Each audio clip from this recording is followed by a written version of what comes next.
આડે દાડે ના આવે. આડે દાડે વાડકી વ્યવહાર ચાલતા હોય, હા ચાલતું હોય, હોવે ચાલતું હોય, પણ જ્યારે લગ્નનો મોડવો બંધાય ને તાર એમનો સમય આવે. ના આવું કેવું કેમ?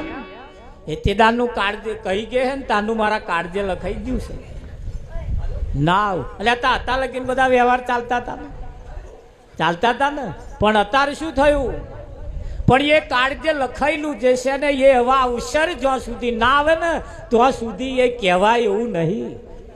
અને આજે તમને મને જે અવસર મળ્યો છે આજે તો આપણને મળ્યો છે ને, હવે વિચાર કરો આ કેટલી બધી ઊંઘો આપણી, કેટલી બધી રાતો ઊંઘવામ જતી રહી. ઘણા ખરાના કેટલા દાડા ખાધામ જતા રહ્યા ને. હા, ઘણા ખરાના કેટલા દિવસો રાતો પૈસા કમાવામાં જતી રહી. હવે તમારી જોડે શું આવવાનું છે? પૈસા કોઈની જોડે આવવાના છે? પણ ના આવા ધર્મના કાર્યક્રમો જ્યારે આવા થતા હોય, આપણા આગેવાનો જ્યારે આવું કંઈક ભેગા મળીને કરતા હોય, એમને જ્યારે સાથ સહકાર આપવા વાળો કોઈ મળે, આપણો કિંમતી સમય ફૂલ નહીં ફૂલની પોંખડી વિઠ્ઠલ મહારાજ હલાય કે ના હલાય? હા, આ જ ધર્મનું કામ છે. અને આ ધર્મની અંદર આપેલું ક્યારેય કોઈનું વ્યર્થ જતું નથી. જાય?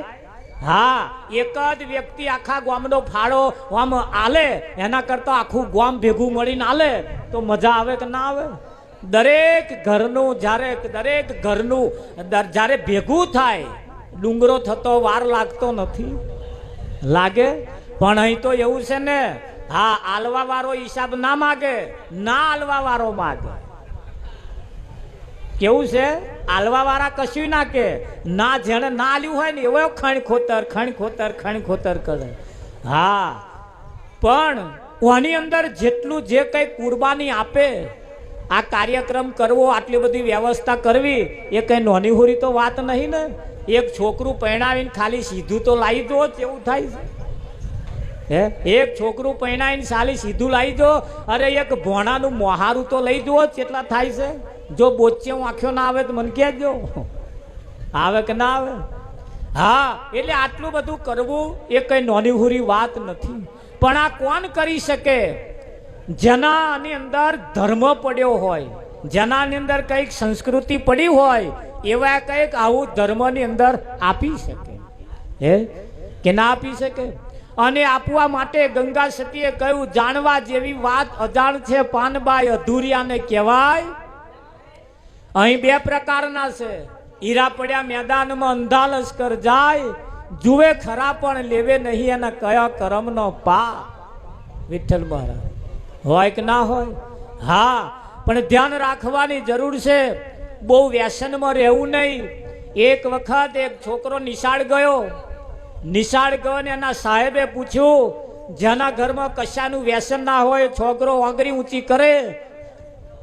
કોઈ વાંગરી ના ઊંચી કરી એટલે એક છોકરાએ વાંગરી ઊંચી કરી. એને સાહેબે પૂછ્યું, ભાઈ કેમ, તારા ઘરમાં કશાનું વ્યસન નથી? કે ના, અમારા ઘરમાં કશાનું વ્યસન નથી. જોડે રહેવા વાળા છોકરાએ કહ્યું, સાહેબ એના ઘરમાં વ્યસન છે. કે શું છે? કે એના દાદા ઉકો પીવે. શું પીવે છે? ઉકો. સાહેબે એને ટેડકાયો, ઊંચા અવાજે કહ્યું. છોકરો રડવા લાગ્યો. છોકરો રડતે ઘેર આવ્યો એટલે એના દાદા ખુરશીમાં બેઠા ઉકો પીતા હતા. છોકરાને રડતો જોઈ અને દાદાએ બાથમાં ઘાલી દીધો. છોકરો દહકે ચડી ગયો. દાદાએ પૂછ્યું, શું થયું બેટા? કે સાહેબે મને કહ્યું, તમારા ઘરમાં કોઈ જાતનું વ્યસન ના હોય તો આંગળી ઊંચી કરો. મેં હું આંગળી ઊંચી કરી.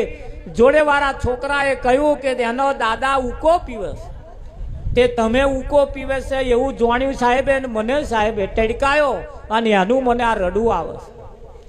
દાદાએ વિચાર કર્યો, મારા છોકરાને ઉકા જેટલું વ્યસન જો ગામ વચ્ચે રડાવતું હોય તો આ મોટો વ્યસન જેના ઘરમાં હશે એના છોકરાને શું નહીં રડાવે? એકો એમના છોકરા મૂછો ઊંચી રાખશે. એટલે કદાચ આપણા ઘરમાં જો એવા કોઈ વ્યસન હોય તો કાઢી નાખવા જેવો છે. વ્યસનમાં કોઈ આજ દિન સુધી ઊંચા આયા નથી. વ્યસન એ દિવસે દિવસે દિવસે આપણા ઘરને કલકોરી જાય છે. આપણા ઘરમાં જે આવક આવે છે એને વેણી વેણીને વ્યસન લઈ જાય છે. તમે જુઓ, એક દારૂ જેવું વ્યસન હોય માણસને પાયમલ કરી દે, અને એનો સરવાળો મારજો, ગારવા વાળા પાયમલ આમ તાલેવાન થાય છે અને પીવા વાળા પાયમલ થાય. ગારવા વાળા પૈસા વાળા થાય છે, વીઘો વાળા થાય છે, અને આ પીવા વાળા જે વીઘો છે ને એ વેચી વેચીને પીતા થઈ જાય છે. એવા આ ભિખારી થતા જાય છે અને પેલા તાલેવાન થતા જાય. હવે સરવાળો મારો, પીવામ નફો છે કે ગારવામ નફો છે? એક સંત મહાત્માએ આવું કહ્યું કે ભાઈ, ગારવા વાળા પૈસા કમાય છે અને પીવા વાળા પાયમલ થાય છે. બીજે દિવસે સંતનો શબ્દ બધાએ લઈ લીધો, આખા ગામમાં ભઠ્ઠીઓ ચાલુ કરી દીધી કે હારું ગારવામાં ફાયદો છે. મહારાજે ગામ લોકોએ વિચાર કર્યો કે આ તો હારું ઉલટું થયું. હે, બધાએ પૂછ્યું કે શું કરો છો? કે પીતા નહીં, ગારીએ છીએ. કે ગારવામાં મજા છે, પીવામાં મજા છે? પણ સંતના શબ્દને એમને વિચાર્યું નહીં. હા, એમને આડકતરો એનો મતલબ એવો કાઢ્યો કે જેમાં ખોટ જ જાય. એટલે એવું જો કદાચ આપણા જીવનમાં હોય તો કાઢવા જેવું લાગે તો કાઢવા તારે. જો ભજન ગાવું બજાવવું એનું નામ ભજન નથી. આ મંદિરમાં આવવાથી માણસ અપવિત્ર હોય તોય પવિત્ર થઈ જાય કે ના થઈ જાય? હા, આ જગ્યા ઉપર આયા પછી આ પવિત્ર જગ્યા છે. એ જગ્યા એક વખત માથું નમાયા પછી જીવનમાં વ્યસન જે હોય એ કાઢી નાખ્યા જેવા. એટલે એવા વ્યસનમાં રહેવું નહીં. એટલે કહ્યું છે, અરે વાટે હાલો રે વગર વાટે ન હાલશો, વાટે હાલો રે વગર વાટે ન હાલશો.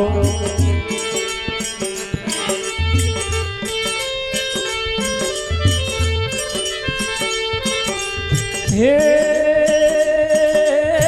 જોઈ જોઈને પગનો કરીએ માર વિચારે, વાટે હાલો રે વગર વાટે ન હાલશો. જોઈ જોઈને પગલો કરીએ માર વિચારે, વાટે હાલો રે વગર વાટે ન હાલશો.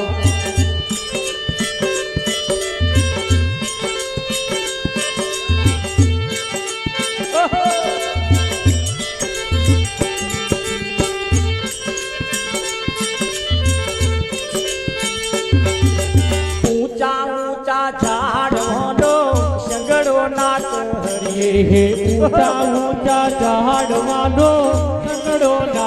કહરીએ, કોકતી ના લાગી મરીએ માર વિરારે, વાટે હાલો રે વગર વાટે ન હાલશો. કોકતી ના લાગી મરીએ માર વિરારે, વાટે હાલો રે વગર વાટે ન હાલશો.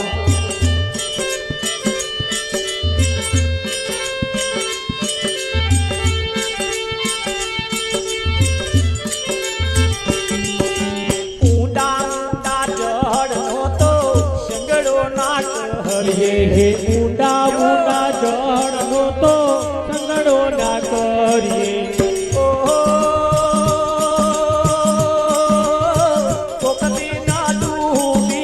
મરીએ માર વિરારે, વાટે હાલો રે વગર વાટે ન હાલશો. કોકદી ના ડૂબી મરીએ માર વિરારે, વાટે હાલો રે વગર વાટે ન હાલશો.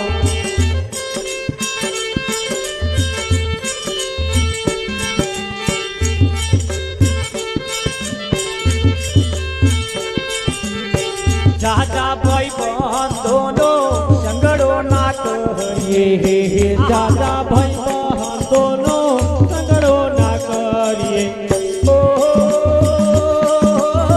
કોકદી ન વેર કરાવે માર વિચારે, વાટે હાલો રે ये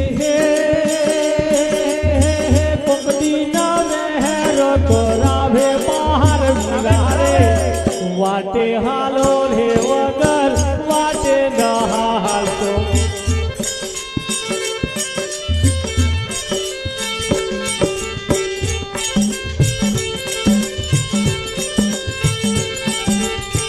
પારકા ખેતર મોતો બીજ મોતો વાવીએ परका खेतर मातो बीज मत वावी ઓહો વાયા પછી પસ્તાશો માર વીરારે વાટે હાલો રે વગર વાટે ન હાલ ये वाया पाछी तो महार वीरारे वाटे हालो रे वगर वाटे न हालतो ઓહો પારકી નારી નો કદી સંગડો નાટ ये पारकी नारी नो कदी संगड़ो ना करिए ઓહો કોકદી ના માથ વઢાવે માર વીરારે વાટે હાલો રે વગર વાટે ન હાલ ये पोकदी ना महाथ वडावे बाहर वीरारे वाटे हालो रे वगर वाटे न हालतो ગુરુના પર તાપે જતી ગોરખ બોલ્યા गुरु पे जती गोरख बोलिया